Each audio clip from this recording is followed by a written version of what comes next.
Hi friends, welcome back to my channel. இன்னைக்கு நம்ம Take It Easy study சேனல்ல பார்க்க போற வீடியோ என்ன அப்படினா ஆல்ரெடி நம்ம சேனல்ல ஒரு வீடியோ போட்டுருந்தோம். GitHubல எப்படி நம்ம ஃபைனல் இயர் ப்ராஜெக்ட் அப்லோட் பண்றது அப்படினு சொல்லிட்டு. சோ லாஸ்ட் ஸ்டெப்ல கொஞ்சம் சொதப்பிடுச்சு, நிறைய எரர்ஸ் வந்துச்சு. நான் அதை ஃபுல்லா கம்ப்ளீட் பண்ணாம உங்களுக்கு விட்டுட்டு போயிட்டேன். சோ என்னோட அந்த எரர் கிளியர் பண்ணி நான் திரும்ப அப்லோட் பண்ணிட்டேன். சோ இப்போ வந்து என் ஃப்ரெண்ட் அக்கவுண்ட்ல உங்களுக்கு திரும்ப வந்து அகைன் அப்லோட் பண்ணி காட்டுறேன். இப்போ ரொம்ப ஈஸியாவே சொல்லி தரேன். ஜஸ்ட் இதை ஃபுல்லா காப்பி பண்ணிக்கங்க. இருக்குல இதை கிளிக் பண்ணி காப்பி பண்ணிக்கிங்க. ஆல்ரெடி நான் வந்து அந்த ப்ராஜெக்ட் ஃபோல்டரை இங்கே ஓப்பன் பண்ணி வச்சுருக்கேன். போன வீடியோவில் வந்து நான் விஷுவல் ஸ்டுடியோ கோடர்லே டெர்மினல் ஓப்பன் பண்ணி காட்டியிருப்பேன். இதில் வந்து நான் வந்து டெர்மினல் ஓப்பன் பண்ணியிருக்கேன். ஓகேவா, வேறு ஒன்றும் டிஃப்ரெண்ட் இல்லை. ஜஸ்ட் அந்த கமெண்ட் இந்த இடத்துல பேஸ்ட் பண்ணுறேன். ஸோ பேஸ்ட் பண்ணுறேன். ஓகேவா, பேஸ்ட் பண்ணிட்டேன். மொத்த கமெண்ட்டுமே இதுவாகிடுச்சு. ஜஸ்ட் ஒரு என்டர் மட்டும் கொடுக்குறேன். கிட் யூசர் நேம் கேட்குது. ஸோ கிட் யூசர் நேம் வந்து நான் அந்த இதில் கொடுத்துக்கிறேன். என்னோடய யூசர் நேம் இங்கே இருக்கும். ஓகேவா, என் ஃப்ரெண்டோட யூசர் நேம் இதுதான்.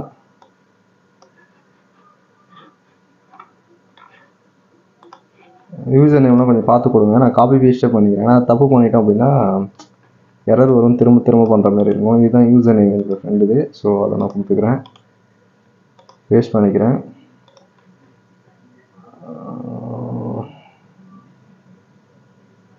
பாஸ்வேர்ட் ஃபார் github.com தான். ஸோ ஓகே, இந்த இடத்துல பாஸ்வேர்டு கொடுக்கக்கூடாது, டோக்கன்ஸ் ஜென்ரேட் பண்ணணும். ஸோ இதுக்கு வந்து செட்டிங்ஸ் போயிடுங்க. நீங்கள் இந்த ப்ரொஃபைல் ஐக்கில் கிளிக் பண்ணிங்க அப்படின்னா உங்களுக்கு செட்டிங்ஸ் வந்துடும். செட்டிங்ஸ் போனீங்க அப்படின்னா எல்லாத்துக்கும் லாஸ்ட்டாக போவாங்க. டெவலப்பர் செட்டிங்ஸ்னு இருக்கும், இது போயிடுங்க. டெவலப்பர் செட்டிங்ஸ் போனீங்க அப்படின்னா இது வரைக்கும் பர்சனல் ஆக்சஸ் டோக்கன் இதுக்கு போயிடுங்க. டோக்கன்ஸ்னு இருக்குல்ல, இதை கிளிக் பண்ணுங்கள். இதை கிளிக் பண்ணோன்னே ஜென்ரேட் நியூ டோக்கன் வரும். இதை கிளிக் பண்ணி ஒரு டோக்கன் நியூவாக க்ரியேட் பண்ணுங்கள். வந்து டோக்கன் நேம் கேட்கும். நான் இப்போதைக்கு வந்து டெம்ப் அப்படின்னு வச்சுக்கிறேன். நீங்கள் என்ன நேம் வேணால் வச்சுக்கலாம். எவ்வளோ டேஸ்ன்னு சொல்லிட்டு நீங்கள் கொடுத்துக்கலாம். கஸ்டமாக கூட கொடுத்துக்கலாம். டிஃபால்ட்டாக 30 டேஸே இருக்குன்னு சொல்லிட்டேன். ஆக்சஸ் வந்து பப்ளிக் ரெபாசிட்டரிஸ் மட்டும் கொடுத்துருக்கேன். ஸோ எல்லாமே டிஃபால்ட்டாக அப்படியே இருக்கட்டும். நீங்கள் இதில் எதுவுமே சேஞ்ச் பண்ண வேணாம். ஜஸ்ட் கிரியேட் டோக்கன் கொடுத்துருங்க. கிரியேட் டோக்கன் கொடுத்துட்டு டோக்கன் இங்கே இருக்குல்ல, இதை காப்பி பண்ணிக்கிங்க. இப்போ டெர்மினல் போய்ட்டு அதை பேஸ்ட் பண்ணிக்கிங்க. என்டர் கொடுங்க. ஆத்தென்டிகேஷன் ஃபெயில்டுன்னு வந்துடுச்சு. ஸோ ஓகே, ஒன்றும் ப்ராப்ளம் இல்லை. இந்த கிட் புஷ் ஆர்ஜின் மெயின் இருக்குல்ல, இதுதான் இப்போ லாஸ்ட் கமெண்ட். இது போட்டுக்கலாம். இது போட்டுட்டு நம்ம என்ன பண்ணுறோம் அப்படின்னா அந்த யூசர் நேம் இருக்குல்ல, அதை மட்டும் காப்பி பண்ணி இந்த இடத்துல பேஸ்ட் பண்ணிவிட்டு என்டர் கொடுக்குறோம். இப்போ வந்து நமக்கு டோக்கன் கேட்கும். அகைன் நம்ம போய்ட்டு இங்கே டோக்கனை காப்பி பண்ணுறோம். அகைன் வந்து பேஸ்ட் பண்ணுறோம். பேஸ்ட் பண்ணி என்டர் கொடுத்தோன்னா எப்பவுமே ஆத்தென்டிகேஷன் ஃபெயில்டுன்னு வருது. ஸோ ஓகே, இந்த டோக்கன் ஜென்ரேட் ஆகலை. ஸோ இது நம்ம டிலீட் பண்ணிடலாம். இந்த டோக்கன் டிலீட் பண்ணிவிட்டு ஒரு நியூ டோக்கன் க்ரியேட் பண்ணுவோம். இப்போ வந்து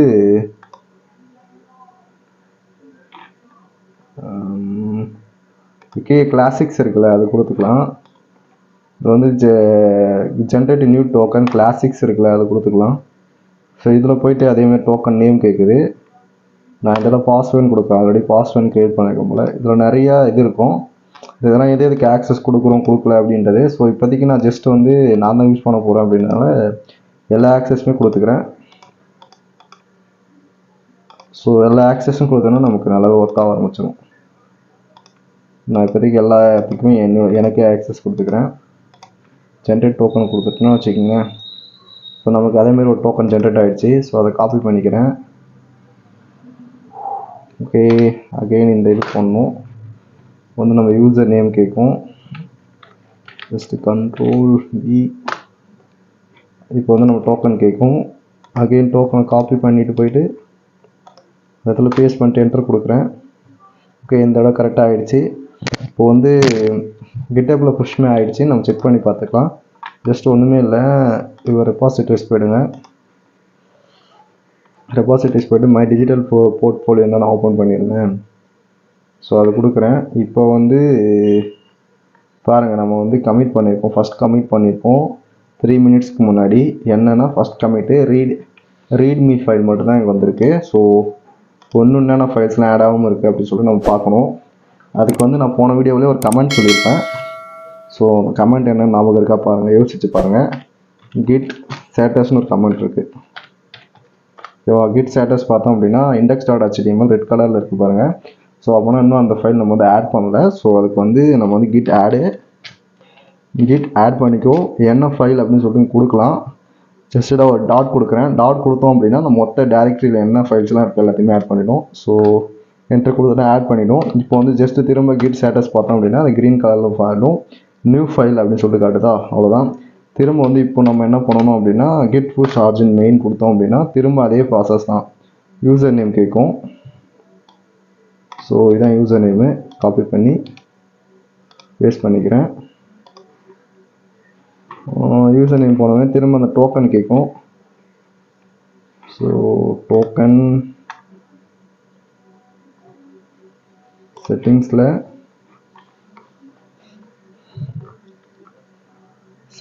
டெவலப்பர் செட்டிங்ஸில் ஜென்ரேட் டோக்கனில் கிளாசிக்ஸில் இருக்கும். கொடுத்தோம் அப்படின்னா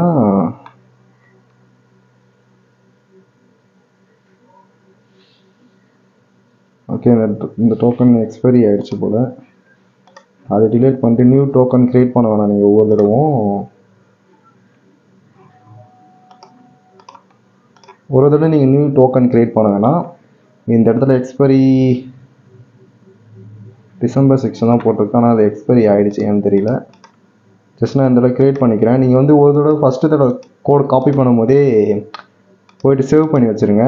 நான் அப்படி தான் சேவ் பண்ணி வச்சுருக்கேன். என்னுடைய என் ஃப்ரெண்டு இது இருந்ததுன்னா நான் அதை விட்டுட்டேன். ஸோ என்னோடய ஃபைல் பார்த்தீங்க அப்படின்னா டெஸ்க்டாப்பில் நான் அப்படி தான் சேவ் பண்ணி வச்சுருக்கேன். இங்கே இருக்குது பாருங்கள், கிட்னு போட்டு என்னோடய கோடு என்ன சொல்லிட்டு நான் சேவ் பண்ணி வச்சுருக்கேன். நான் ப்ராஜெக்ட் ஓப்பன் ஒர்க் பண்ணும்போது அடிக்கடி நான் போயிட்டு ஜென்ரேட் பண்ணிட்டு இருக்க முடியாதுல்ல, அதனால் இந்தமாரி சேவ் பண்ணி வச்சுருக்கேன். நீங்களும் சேவ் பண்ணிங்க. ஜஸ்ட்டு இப்போதைக்கு இது என் ஃப்ரெண்ட் அக்கௌண்ட் அப்படின்றதுனால நான் சேவ் பண்ணாமல் விட்டேன். நமக்கு ரெண்டாவது யூஸ் தேவைப்படுது, அதனால் திரும்ப பண்ணிக்கிறேன்.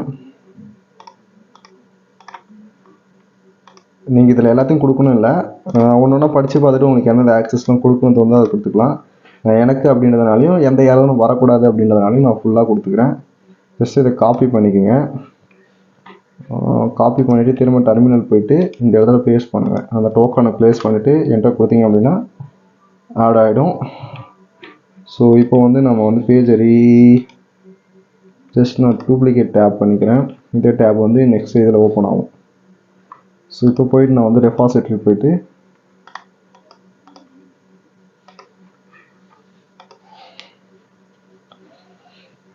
நம்ம இதை ஓப்பன் பண்ணுறோம்.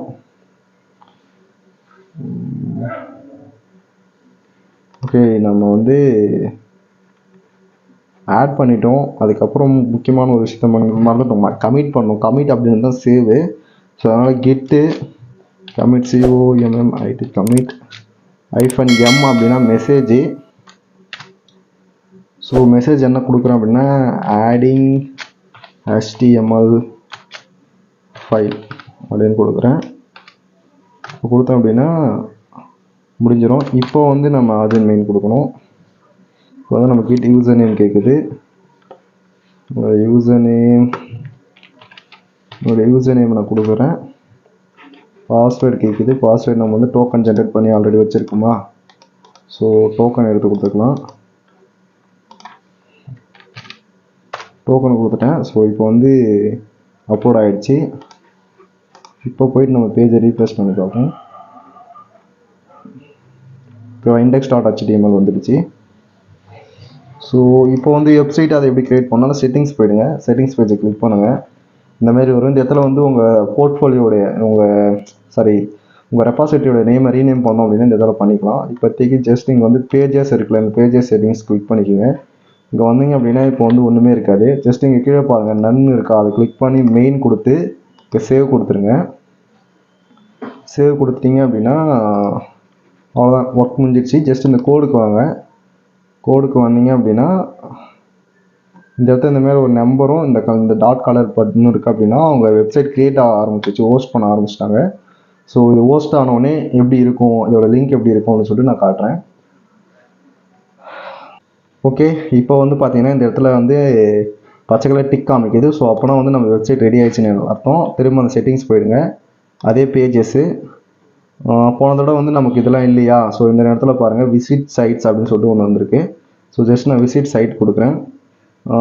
பாருங்கள் ஓப்பன் ஆகிடுச்சு பாருங்கள். https meena.github.io my digital portfolio அப்படின்னு சொல்லிட்டு ஓப்பன் ஆகிடுச்சு. ஸோ இதை நம்ம ஆல்ரெடி க்ரியேட் பண்ணி வச்சிருந்த வெப்சைட்டுமே கூட. ஸோ இதுவுமே அப்லோட் ஆகிடுச்சு. ஜஸ்ட் இந்த லிங்க்கை காப்பி பண்ணிக்கிங்க. இதை காப்பி பண்ணிவிட்டு இந்த ப்ரொஃபைல் பேஜ் போனீங்க அப்படின்னா கீழே எங்கள் GitHub லிங்க் அப்படின்னு சொல்லிட்டு ஒரு செக்ஷன் இருக்கும். இதில் பேஸ்ட் பண்ணிக்கோங்க. பேஸ்ட் பண்ணிவிட்டு அப்டேட் ப்ரொஃபைல் கொடுங்க. இந்த இதில் பாருங்கள் GitHub லிங்க் வந்து இதுவாக இருக்கா. இப்போ அந்த GitHub லிங்க் வந்து உங்களுக்கு டிக் ஆகிடும். ஸோ அப்டேட் ஆகிடுச்சு அப்படின்னு சொல்லிட்டு காட்டும். இதை க்ளோஸ் பண்ணிக்கோங்க. ப்ரொஃபைல் அப்டேட்னு காட்டணும். GitHub லிங்க் சப்மிட் பண்ணியாச்சு அப்படின்னு சொல்லிட்டு காட்டும். அவ்வளோதான், மொத்தமாக முடிஞ்சிடுச்சு. ஸோ இதுதான் அந்த ப்ராஜெக்ட். ஓகேவா. நிறைய பேருக்கு வந்து சர்டிஃபிகேட்டில் நேம் எரர் காட்டி நேம் வந்து தப்பாக இருக்குது, அதை சேஞ்ச் பண்ண முடியுமா சொல்லிட்டு நிறைய பேர் கேட்டிருந்தீங்க. ஸோ அதுக்கான வீடியோவுமே நம்ம சேனலில் போட்டிருக்கோம். ஸோ நம்ம சேனலில் நான்முதல்வன் IBM ஸ்கில்டு பில்டு அப்படின்னு சொல்லிட்டு ஒரு பிளேலிஸ்ட் இருக்கும். அதை ஓப்பன் பண்ணி பாருங்கள். உங்கள் சர்டிஃபிகேட்டில் எப்படி நேம் சேஞ்ச் பண்ணணும் அப்படின்றதுக்கான வீடியோஸும் அதில் நான் போட்டிருக்கேன். ஸோ வேறு என்ன சம்மந்தமாக நான்முதல்வன் சம்மந்தமாக வேறு என்ன டவுட்ஸ் இருக்குது, கொரிஸ் இருக்குது அப்படின்னா எனக்கு கேளுங்க, கண்டிப்பாக நான் சொல்கிறேன். ஸோ அதான் ஃப்ரெண்ட்ஸ், வேறு என்ன டவுட்ஸ் கொரிஸ் இருந்துச்சு அப்படின்னா கண்டிப்பாக கமெண்ட் செக்ஷனில் கேளுங்க. அடுத்து நல்ல இன்ட்ரெஸ்டிங்கான வீடியோஸில் பார்க்குறேன். Tata bye bye. நம்ம சேனலில் வந்து இன்னும் இந்த மாதிரியான எந்த மாதிரியான கண்டென்ட்ஸ்லாம் உங்களுக்கு தேவைப்படுது அப்படின்றத நீங்கள் சொன்னீங்க அப்படின்னா அதுக்கேற்ற மாதிரியான விஷயங்களை நான் உங்களுக்கு வந்து கொடுக்க ட்ரை பண்ணுறேன். அதுக்கேற்ற மாதிரியான கண்டென்ட்ஸ் போஸ்ட் பண்ண ட்ரை பண்ணுறேன். ஸோ உங்கள் கமெண்ட்ஸ், ஒவ்வொருத்தருடைய கமெண்ட்ஸுமே இங்கே வரவேற்கப்படுது. மறக்காமல் உங்கள் கமெண்ட்ஸ் என்ன அப்படின்றத கீழே சொல்லிட்டு போயிடுங்க. Tata bye bye.